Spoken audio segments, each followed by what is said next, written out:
I don't know, for some reason all these vendors want to fly. Fly away, Peter, fly away, Paul. I don't know what's happening. Anyways, I would like to say that my heart goes out to anyone planning a wedding. It will be over soon, okay? Just hang in there. Planning a wedding is a lot. If you have the money to pay a planner to do it, why not? If you're like me and you want to save some coins, let's go through how I planned my wedding. Yeah. I'm like an addict.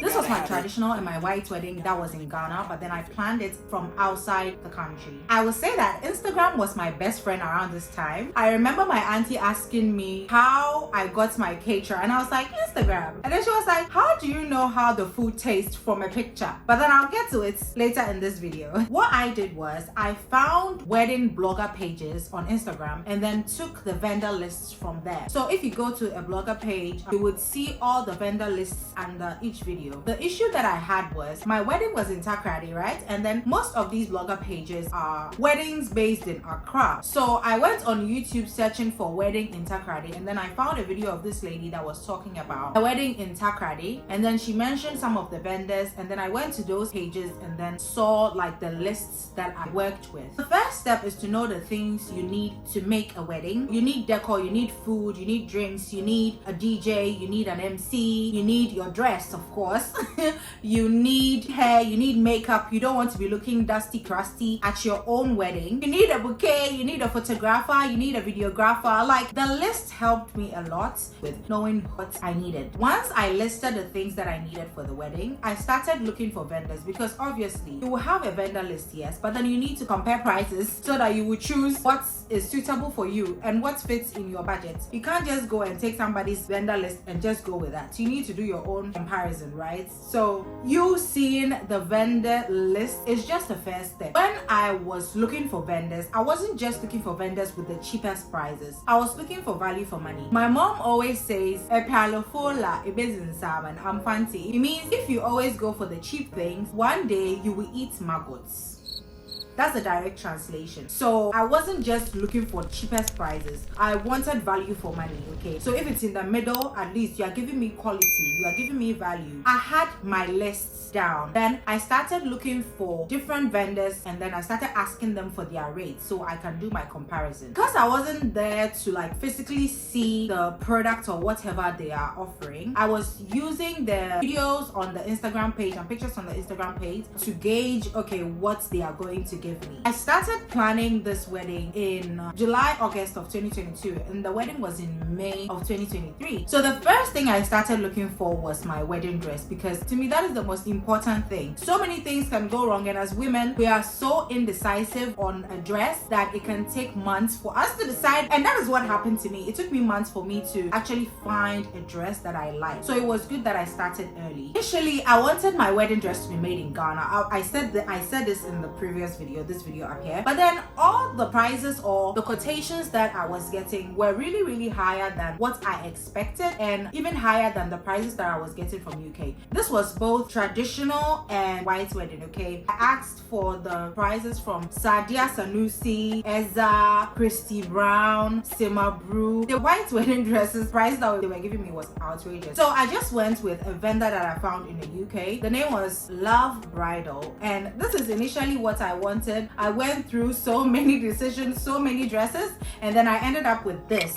Some of them were quoting $4,000 in Ghana, but then for the traditional wear I didn't have a choice, okay? So I had to decide between these four vendors, and then I went with Sima Brew because she had reasonable prices. It wasn't as outrageous as the other ones, so that's what I went with. But then it wasn't also because it was cheap, it was because she's giving you value for money. I really liked my traditional dress. So now we found a vendor in Ghana that was going to make my traditional dress. For my wedding, white wedding dress, I wasn't so stressed about it because the vendor was in the UK. I just popped there, they took my measurements, and this is the funny part. They told me that the white wedding dress is going to take 6 months, and I started planning this wedding looking for a dress from July. Then I made my final decision in November, and the wedding was in May. So I was so lucky that I decided just on the right time. So I was going to get my dress in April, and then the wedding wedding was in May, which was fine. I mean, I was going to leave the UK the first week in May. So if there is any delays, at least maybe that will take care of the delays. Imagine if I decided in January or something, like I'll be in a rush to choose a dress and I'll end up with a dress that I don't like. The issue was with the traditional dress, I got someone that was in Ghana, so they needed my measurements. So the plan was at least get the vendors that I plan to go with and then go to Ghana in December, visit their premises to make sure that they are legit, because I heard so many horror stories about getting vendors from Instagram. The scams. A sister doesn't want to be scammed. So I need to know where you live. I need to know where you work. I went to Ghana in December, went to Simabru. She took my measurements. She was really nice. So for makeup, I was really struggling there because I wasn't doing my wedding in Accra and there was not enough content to work with for the makeup artists in Takoradi. And like I said, the list of vendors that they were listing were all like in Accra. So I was finding it difficult to find a makeup artist in Takoradi. All the makeup artists that I found were in Accra. It was later on that I found makeup artists in Takoradi, but it was too late. I had already decided on who I was going to go with. The makeup artist I was working with was Nancy Black, J. Claude, Venus Makeup Artistry, then Makeup by Ashley. What I always do is when I find vendors that I want to work with, I ask them to send me their rates so I can compare, right? So I asked all of them to send me their rates. They send me their rates, I go through the rates, and the prices are similar, but the terms and condition was what I was using to make my decision. So pay attention to the terms and conditions that these makeup artists list there, okay? Someone was saying if you the bride, you are late, for every 30 minutes, they're going to charge you 100 cedis for every 30 minutes that you are late. Someone was also saying that if the wedding is outside of Accra, you have to fly makeup artists and the assistants out of Accra. Like, I'm paying for a makeup artist. I'm paying for you to come and help me. If you need assistants, why is that my business? Why am I paying for your assistants to also fly to come? I don't understand. Some of the makeup artists were also saying you have to pay 70% upfront and it's non-refundable. No matter what happens, like they're not going to refund you. So I just went with someone that had a reasonable terms and condition with a reasonable makeup price, which was Nancy Black, and she was really nice. She brought assistants, but she didn't ask me to pay for the assistant's transport.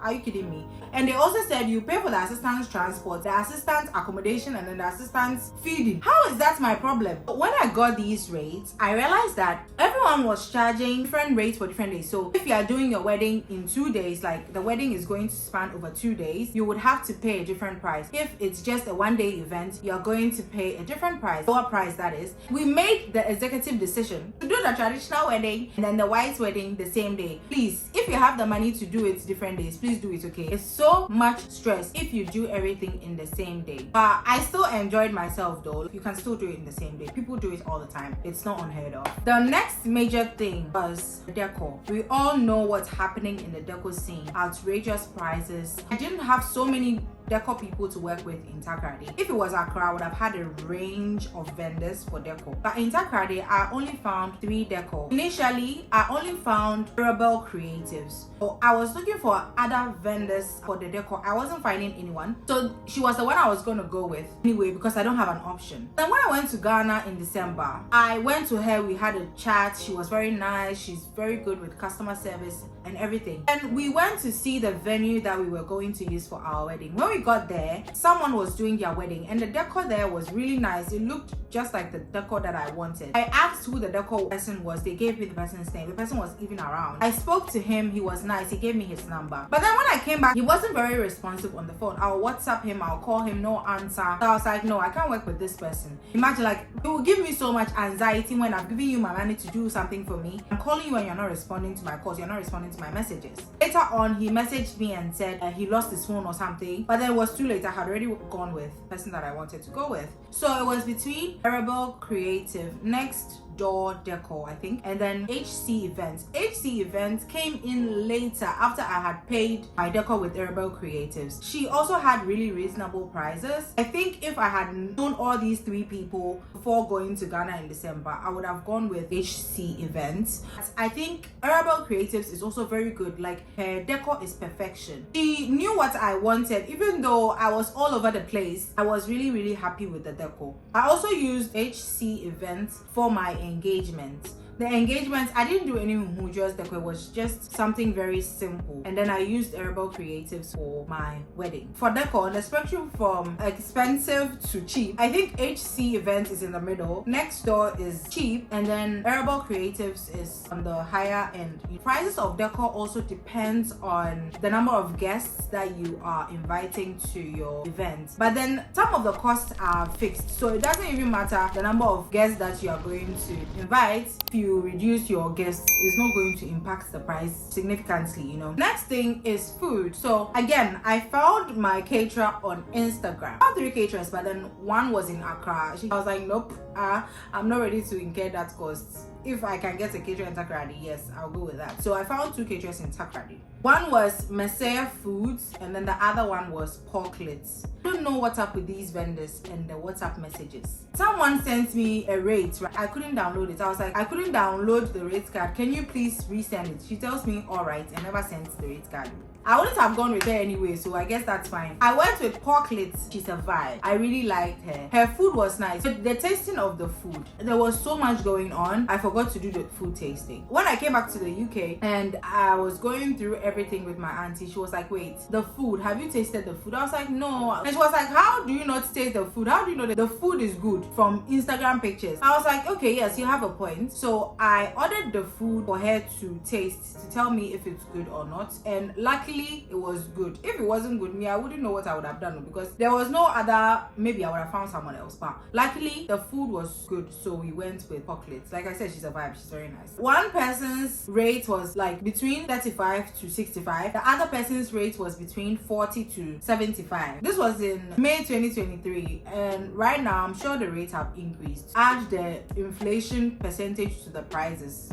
Why? Choosing a photographer is easy because like your end product is what I'm seeing on your Instagram, right? So it was very easy for me to choose. For the photographers, the only person I saw that was very good with their photography was Valdings. I had other options, but they were in Accra. I wasn't ready to pay for the accommodation and flights because I don't know, for some reason all these vendors want to fly. Fly away, Peter, fly away, Paul. I don't know what's happening. Found a photographer that was in Takoradi. Valdings, he is very good. I spoke to him, he gave me his rate. I compared it to the rates that I was getting from other people in Accra, and it made economical sense to go with the one in Takoradi. If you go to my Instagram, you will see a full list of all these vendors with their handles, but so far the vendors that I've said are the most important people that you have to decide very early in your planning process. The next thing that I did was finding a DJ. So I found a DJ. The DJ, I didn't have options either. It was just one DJ that I found, DJ Parkway C. He was also very good. He had good customer service before and after service. I also found him on Instagram. Most of my vendors were from Instagram. Few of them were referrals. They came in later in the planning stage. Getting all my vendors from Instagram, I was scared that I was going to get scammed because I've heard so many stories. I was operating with the notion that like, surely these bloggers will not list vendors who are scammers. But then you never know. Times are hard. One of the things that helped me to avoid getting scammed was going to Ghana in December and like going to places that they worked in their houses. For the makeup artist, she needed to work with my skin so that she knows what she needs to do my makeup on that day. She made me come to her house so she will play with my skin and see what I like, what I don't like. For my seamstress, I went to a place that she works for her to take my measurements. And these vendors are the major vendors, like they are the ones that will eat your money. For my caterer, because I wasn't in Ghana at the time, my auntie and my mom drove to her house to go and confirm if she is real. So if you don't deliver, we are coming to your house with police. Yes. If you are abroad